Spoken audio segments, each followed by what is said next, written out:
I like you must have a business card. Well, yes, I do. Thank you. You do?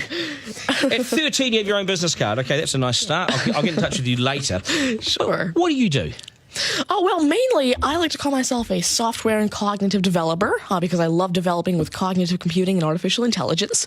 I am an algorithmist. I love working with, designing, and implementing algorithms. I'm a keynote and TEDx speaker. I'm an author. I've written a book, and I'm working on another one about IBM Watson. And, of course, I'm also an IBM champion for cloud and honorary IBM cloud advisor. Where did Hang I on go a second. wrong? Someone just get me a flannel countdown. Do you go to school? Well, I'm currently homeschooled in grade 8, going to grade 9 now. Wow. Okay, so you're bright. Artificial intelligence, it's taking over the world. Is that fair to say? Well, you see, that's actually one thing that I believe a lot of people have, this sort of misconception that artificial intelligence is this technology that was made to replace humans at really everything we do, whether it be, our jobs or whatever we do at home every day. But really what I believe is that artificial intelligence was developed and is continuing to be developed for the sole purpose of really augmenting our life and amplifying our skills or capabilities and what we can do every day. But what about when the computers actually learn that they're better than us? Well, you see, that's sort of called a singularity of artificial intelligence, at which point artificial intelligence has surpassed human intelligence to the point that we cannot control it.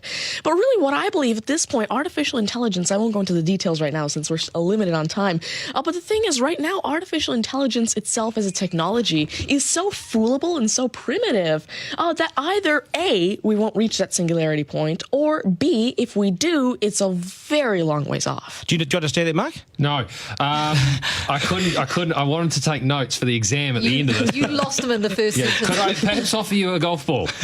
There you go. Thank you very much. You do this you. YouTube channel, which you teach people. What is that all about, and who is your target audience? Yeah, sure. Now, I actually have a YouTube channel called Tanmay Teaches that I've been running for around 6 years now, and it has over 144 videos and now 22,000 subscribers. And so on it, I love to teach about computing, really programming, these algorithms that I develop, machine learning especially, math, science, and especially technologies like IBM Watson. Because, of course, I like to share my knowledge because I realize that there's this lack of resources for people to learn about technologies like AI, which is why I absolutely love sharing my knowledge through, of course, these YouTube videos, the books that I'm authoring, the keynotes that I have, and really Watson comes in here in such a great way because Watson allows me... What's Watson?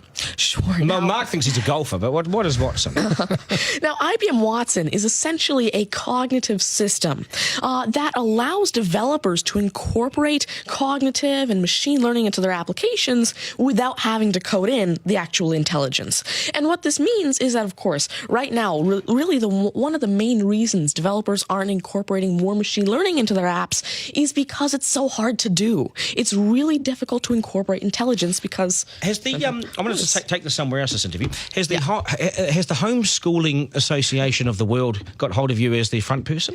Well, there is actually a Homeschooling Legal Defense Association, I believe, HSLDA in Canada, and I actually had a keynote for them last year in Niagara Falls. You're the poster boy for homeschooling, aren't you? Well, I did have a keynote for them, and I talked a lot about the advantages of homeschooling and why it's great for kids who want to go into different and really targeted subjects. Okay, I want to get right down to business now. When did you realise you were bright and smart, and smarter than most? Well, I originally started coding when I was 5 with simple languages like Fox Pro and Batch. But eventually, at 9 years old, I had my very first iOS app accepted into the Apple App Store called T-Tables. But did your mum and dad do something to you between 0 and 5 that plug you into the wall? What did they do to you at 5? At 5, you were Are you smarter than your mum and dad, by the way? Already? Well, I have. My dad used to work as a computer programmer, but he used to work with simple regular programming languages like Fox Pro, Batch, a little bit of C, etc.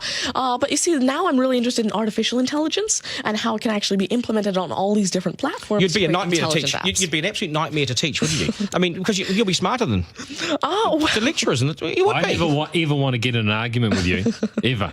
But I would like to see you on a quiz show because I think you would nail that. Well, you see, there is one thing that I've been working on, and it's essentially an app called Ask Tanmay, an NLQA system.